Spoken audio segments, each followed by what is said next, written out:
नमस्कार। चलते हैं एक नए विषय की ओर। पूर्व में भी श्री राहुल गांधी की जन्म कुंडली का जो विश्लेषण किया था, उस पर आप सभी ने बहुत अधिक हमारा उत्साहवर्धन किया।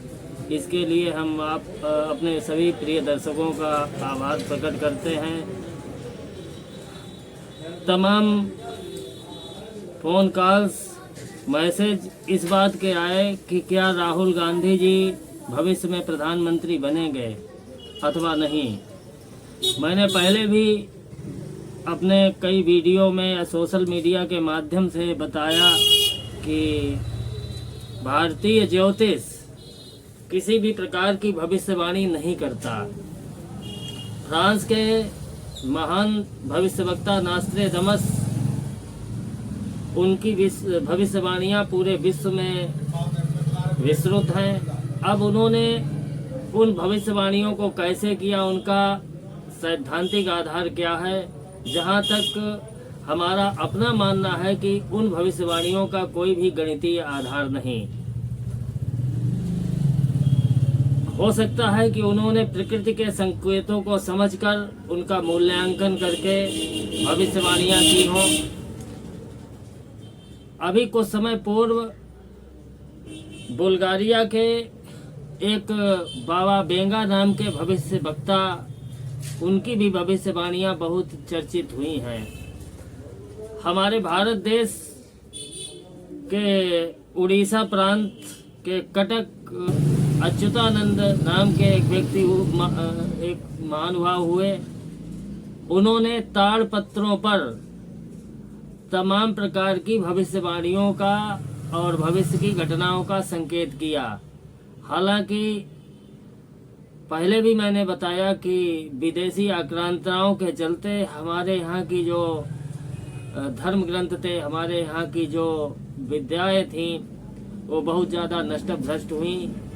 तो स्वामी अच्युतानंद के लिखी हुई कुछ ताड़पत्रों पर लिपियाँ सामने आई और उनको भी भविष्यवाणी से जोड़ करके देखा गया।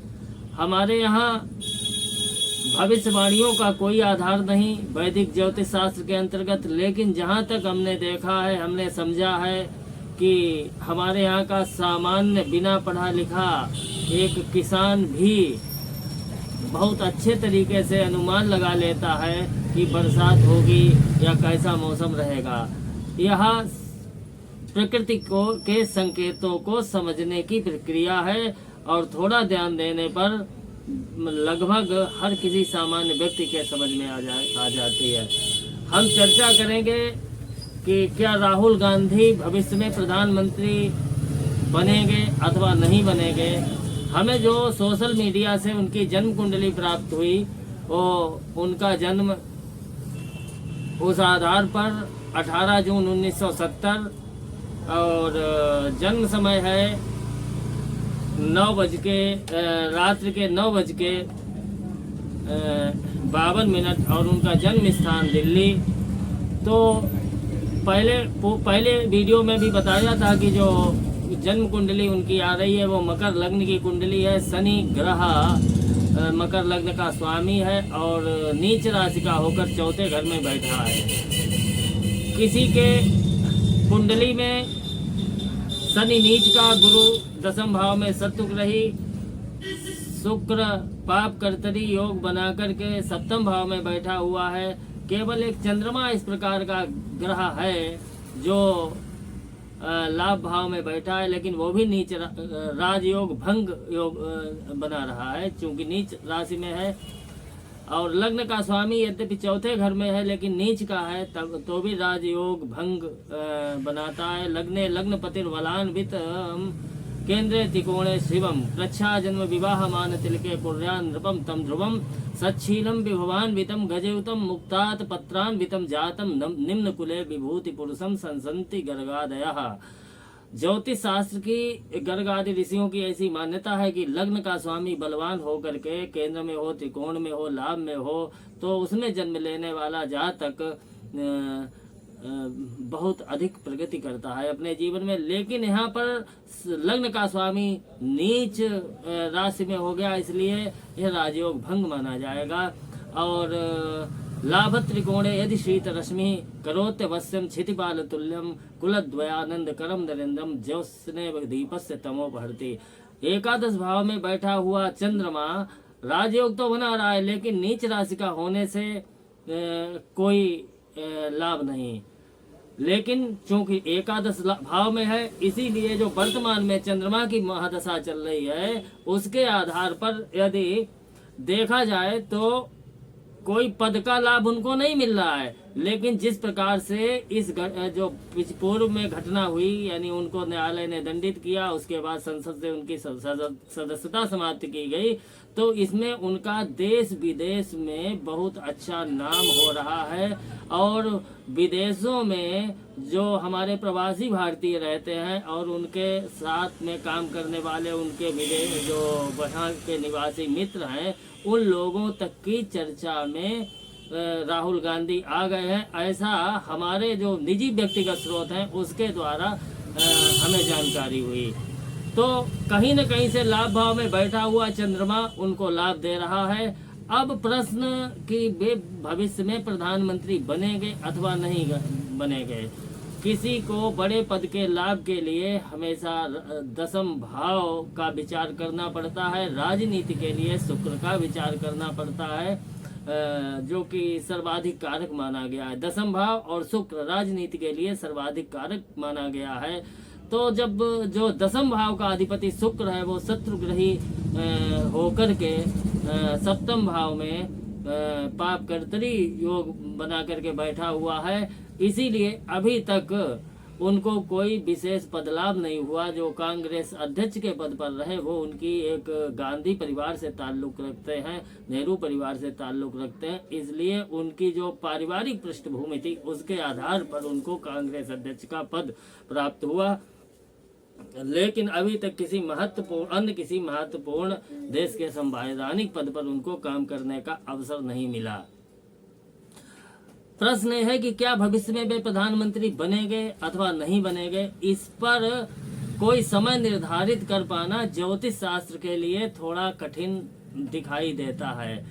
भविष्य में उनके किसी अच्छे पद पर, और वो पद प्रधानमंत्री का भी हो सकता है, उस पर पहुंचने की पूर्ण संभावना दिखाई देती है। उसका कारण है कि सप्तम भाव में दशम भाव में तुला राशि, और उस तुला राशि को सप्तम भाव को जो एक ग्रह देख रहा है वो है शनि। शनि अपनी पूर्ण दृष्टि से अपनी उच्च राशि तुला को दशम भाव में देख रहा है। भविष्य में कोई न कोई ऐसा घटनाक्रम होगा, गोचर आदि में जब शनि की स्थिति थोड़ी मजबूत होकर के आएगी तो यही शनि अपनी दृष्टि से उनको प्रधानमंत्री पद पर अथवा किसी अन्य उच्च पद पर आरूढ़ कराने में सहायता करेगा। लेकिन मैं किसी भी प्रकार का कोई दावा नहीं करता हूँ, क्योंकि और न ही मैं भविष्यवाणी कर रहा हूँ। हमारा आधार सिर्फ ज्योतिषीय गणित है, इसलिए किसी भी प्रकार की भविष्यवाणी का मैं दावा नहीं कर रहा हूँ। और आगे भी इसी विषय पर चर्चा होती रहेगी। लेकिन ये ध्यातव्य है कि चौथे भाव लग्न का स्वामी होकर चतुर्थ भाव में बैठा हुआ शनि अपनी पूर्ण दृष्टि से उनकी कुंडली के छठे भाव, जो कि रोग और शत्रु का भाव होता है, उसको देख रहा है। तो हमेशा शनि जब थोड़ा सा उनका गोचर आदि में प्रभावी होगा तो उनके शत्रुओं का पराभव करेगा। जब दशम भाव यानी सातवें भाव में पूर्ण दृष्टि पर देखेगा तो उनको राज्य का लाभ दिलाएगा। और यानी लग्न को जब देखेगा, यानी शनेस्तु गया, शनि की पूर्ण दृष्टि तीसरे, सातवें और 10वें घर में मानी गई है। और जब वो लग्न को देखेगा यानी अपनी ही राशि को देखेगा, तब कहीं न कहीं से उनको विशेष पद लाभ मिलेगा। और वो समय कब आएगा, कैसे आएगा, क्या परिस्थितियां होंगी, इस विषय पर मैं कोई चर्चा नहीं करूंगा, इस विषय पर मैं कोई भी कमेंट स्वीकार नहीं करूंगा। लेकिन इतना अवश्य है कि भविष्य में उनकी कुंडली में किसी बहुत अच्छे पद पर जाने का योग है और वे प्रधानमंत्री भी बन सकते हैं। धन्यवाद, नमस्कार। इसी के साथ हम अपनी इस आज की वार्ता का विराम लेते हैं। आप सभी स्वस्थ रहें, प्रसन्न रहें, आपका दिन मंगलमय हो।